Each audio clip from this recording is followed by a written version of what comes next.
Assalamualaikum viewer, welcome to my YouTube channel Learn Chemistry with Noor. Today we discuss about difference between covalent and ionic compound. जैसा कि हम जानते हैं ionic compound वो होते हैं जिसमें एक एटम दूसरे एटम को अपने इलेक्ट्रॉन देता है या लेता है। गिव एंड टेक का प्रोसेस इसमें होता है। कोवेलेंट कंपाउंड क्या होते हैं जिसमें एक एटम या दूसरा एटम दो एटम शेयर करते हैं अपने इलेक्ट्रॉन, वो होते हैं कोवेलेंट कंपाउंड। इसमें हम इसकी प्रॉपर्टीज़ के बारे में बात करेंगे। सबसे पहले बात कर लेते हैं इसके नेचर की। आयनिक कंपाउंड में नेचर होती है there constant particles are ions. जो ये आयनिक कंपाउंड्स होते हैं ये आयन से मिलकर बनते हैं। जैसा कि हम फॉर एग्जांपल हम जानते हैं NaCl हमारे पास आयनिक कंपाउंड है।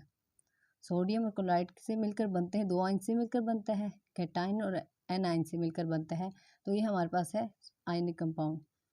दूसरा इसका पॉइंट है they are hard solids consisting of ions.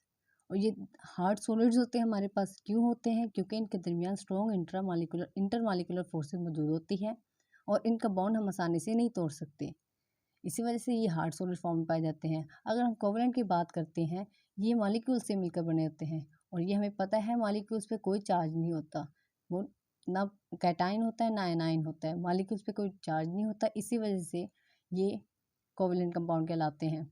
फिर ये सॉलिड फॉर्म में नहीं पाए जाते, गैसेस लिक्विड फॉर्म में पाए जाते हैं, ये सॉफ्ट सॉलिड्स फॉर्म में पाए जाते हैं क्योंकि इनमें इंटरमॉलिक्यूलर फोर्सेस वीक होती है और ये गैसेस वगैरह फॉर्म में पाए जाते हैं। लेकिन इसमें भी एक्सेप्शन है, ग्रेफाइट और डायमंड्स ये कोवेलेंट कंपाउंड है बट ये हार्ड फॉर्म में पाए जाते हैं।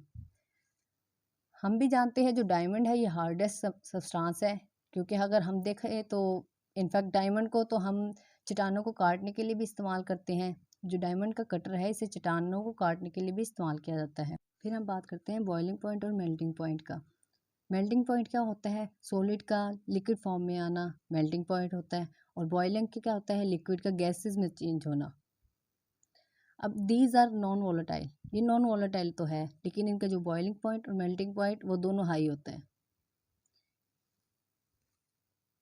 क्योंकि जाहिर सी बात है इसमें इंटरमॉलिक्यूलर फोर्सेस होते हैं स्ट्रॉन्ग, उनको तोड़ने के लिए हमें हाई एनर्जी की ज़रूरत होती है। जहाँ हाई एनर्जी लग रही है इसका मतलब इनका बॉइलिंग पॉइंट और मेल्टिंग पॉइंट ज़्यादा है। इसी तरह अगर कोवेलेंट कंपाउंड की बात करते हैं, these are non volatile with low boiling point and low melting point. इनमें मॉलिक्यूल से मिलकर बनते हैं, मॉलिक्यूल्स पे कोई चार्ज नहीं होता, इंटरमॉलिक्यूलर फोर्सेस इसकी वीक होती है, तो इनका बॉइलिंग पॉइंट और मेल्टिंग पॉइंट कम होता है। अब हम बात करते हैं इलेक्ट्रिकल कंडक्टिविटी की। इलेक्ट्रिकल कंडक्टिविटी आयनिक कंपाउंड में किस तरह पाई जाती है और कोवेलेंट कंपाउंड में किस तरह होती है। आयनिक में बात करते हैं they do not conduct electricity in the solid state but act as good conductor in the fused और मोल्टन स्टेट। सॉलिड स्टेट में ये इलेक्ट्रिसिटी कंडक्ट नहीं करते लेकिन गुड कंडक्टर होते हैं फ्यूज्ड और मोल्टन स्टेट, या हम कह सकते हैं एक्वस स्टेट में।